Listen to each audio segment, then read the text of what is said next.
नमस्कार। बिहार उदय न्यूज के digital platform पर आपका स्वागत है। दोस्तों, आज हम चर्चा करने वाले हैं जीतन राम मांझी के बारे में। हम पार्टी के बारे में चर्चा करने वाले हैं और चर्चा करके ये बताने वाले हैं आने वाले विधानसभा चुनाव 2025 में क्या समीकरण हो सकता है और जीतन राम मांझी, संतोष सुमन की पार्टी हम पार्टी कितने सीटों पर चुनाव लड़ सकती है और कौन कौन से सीटें हैं और कौन कौन से दावेदार हैं, इस बारे में चर्चा करेंगे और आपको एक एक चीज का बड़ी बारीकी से समझाएंगे और बताने का प्रयास करेंगे कि आने वाले 2025 बिहार विधानसभा चुनाव में जीतन राम मांझी का क्या आंकड़े हो सकता है। देखिए, अब हम आपको बताते हैं कि जीतन राम मांझी स्वर्ण और दलित कार्ड खेलना चाहते हैं, स्वर्ण और दलितों को साथ लेकर चलना चाहते हैं और इस क्रम में वो एक भूमिहार को टिकारी से विधायक बनाए हुए हैं और एक और भूमिहार को भी चाहते हैं कि आए और चुनाव लड़े। देखिए, जीतन राम मांझी, आप सभी को मालूम होगा कि 4 विधानसभा सीटें जीते हुए हैं, एक और दूसरे गया से जीतन राम मांझी और विधानसभा सीटों पर चुनाव लड़ना चाहते हैं।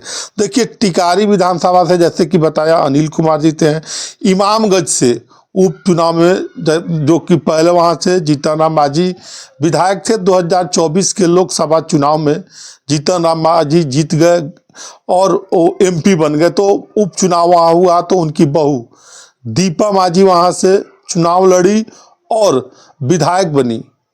और तीसरा है बराचट्टी, वहाँ से ज्योति मांझी विधायक हैं, उनकी समधन है और उनकी समधन के बारे में चर्चा ये है कि उनके खिलाफ एंटी कमेंसी काम कर रहा है और उनका टिकट वहाँ से कट सकता है।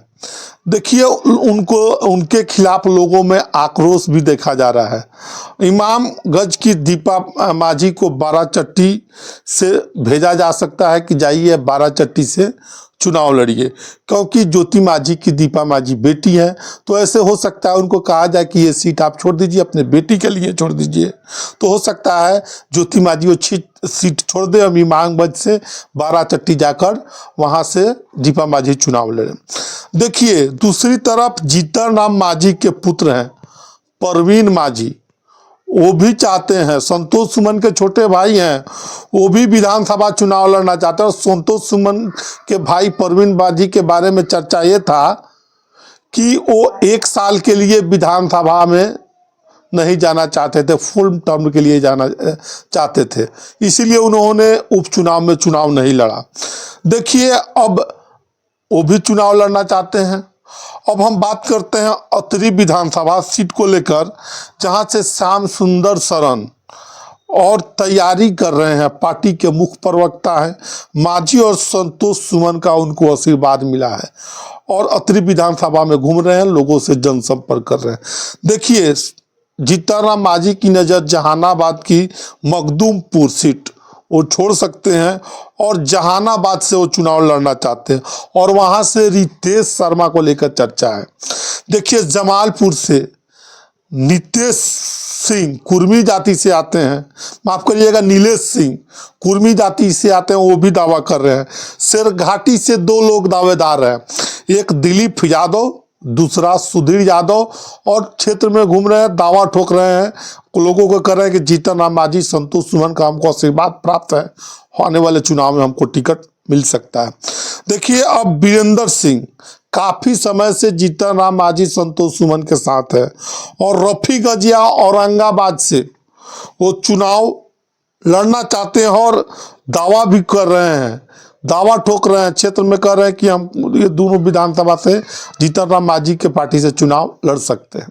देखिए, कमलेश सिंह की भी एक चर्चा है और कमलेश सिंह भी क्षेत्र में घूम रहे हैं, लोगों को कह रहे हैं कि हमको भी टिकट मिल सकता है।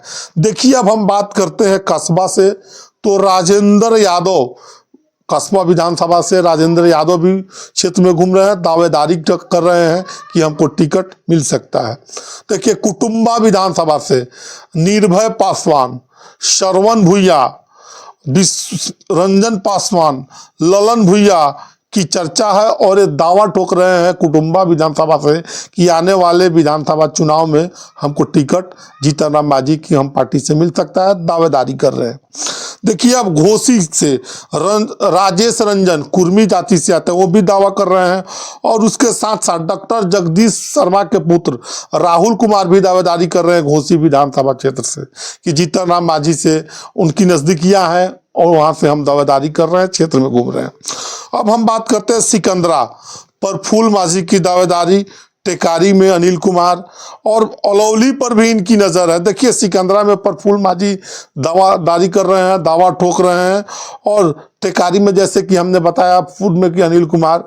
अब अलौली पर भी नज़र है जहां से राजेंद्र मांझी दावेदार हैं और क्षेत्र में घूम रहे हैं, लोगों से मिल रहे हैं।